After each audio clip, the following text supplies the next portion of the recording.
People died that day. Officers ended up with head damage and brain damage.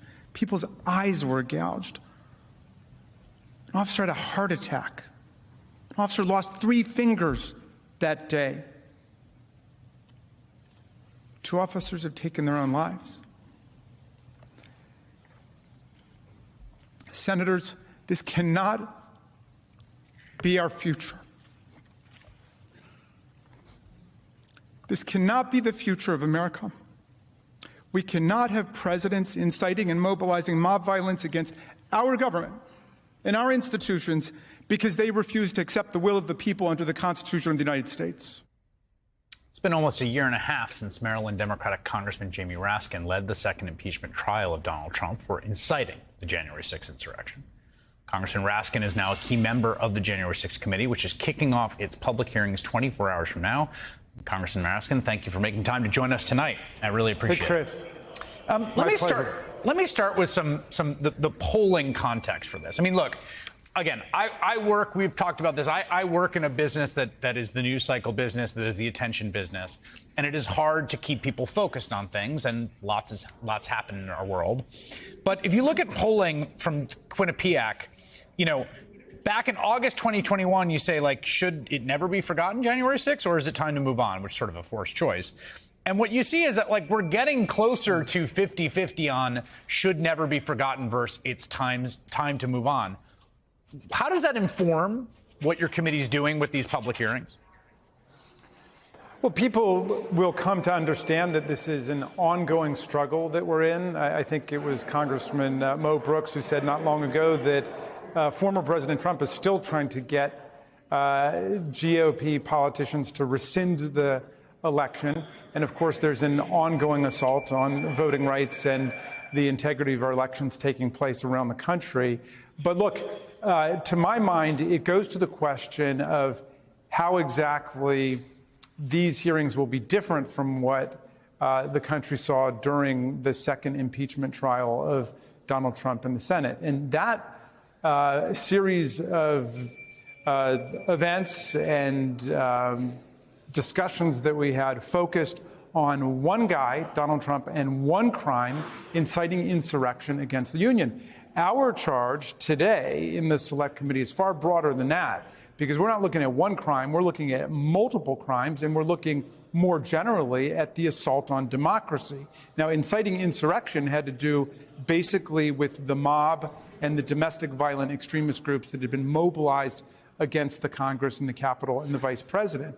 But behind all of it was an assault on the election, an attempt to overturn the result in the 2020 presidential election. That's a story that we could only begin to tell just several weeks after the attack during the impeachment trial that took place in the Senate in February of 2021. This is a story which we can now tell in far greater detail. It was a multi-level, multi-step process of trying to negate, nullify, and destroy Joe Biden's majority in the Electoral College and overthrow the result of that popular election, despite the fact that he had won by more than 7 million votes and had a 306 to 232 victory in the Electoral College. So we're going to tell that, and then we're going to tell about the incitement of the insurrection, the mobilization of the extremist groups, and how these two streams of activity converged on January the 6th.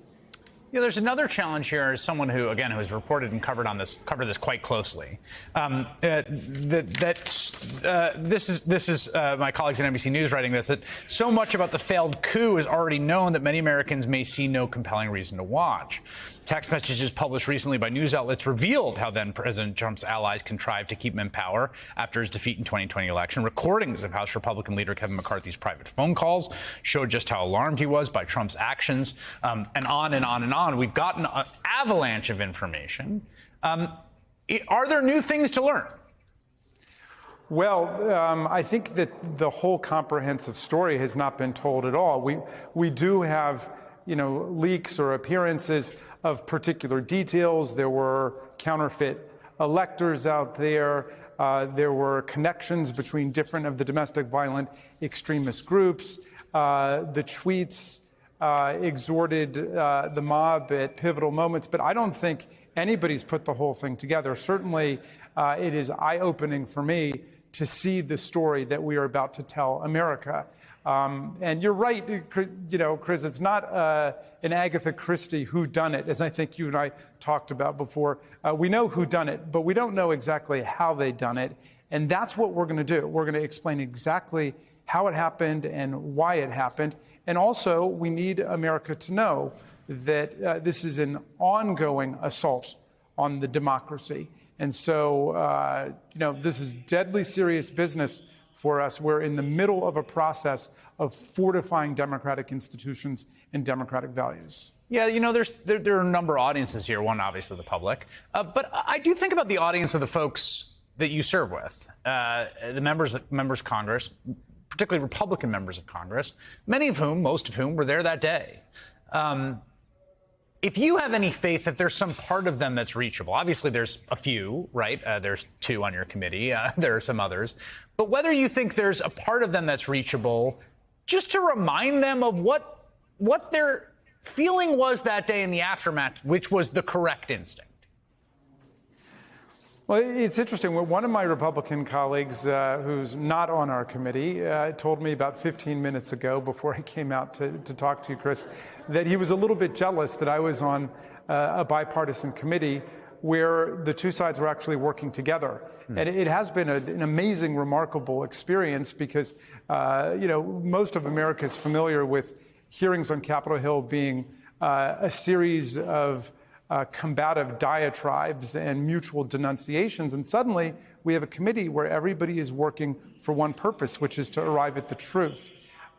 So I think that there will be multiple breakthroughs and epiphanies for people along the way. And at the end, I think everybody's going to be able to answer for himself or herself, including members of Congress, is this something that we ever want to allow to happen again? And if not, then they're going to have to listen to the final act of our committee, which is we will be issuing recommendations on what should be done in order to fortify ourselves against coups and insurrections in the future. I look forward to that. Congressman Jamie Raskin, we're very much looking forward to tomorrow. Thank you for making time during a very busy period. I appreciate it.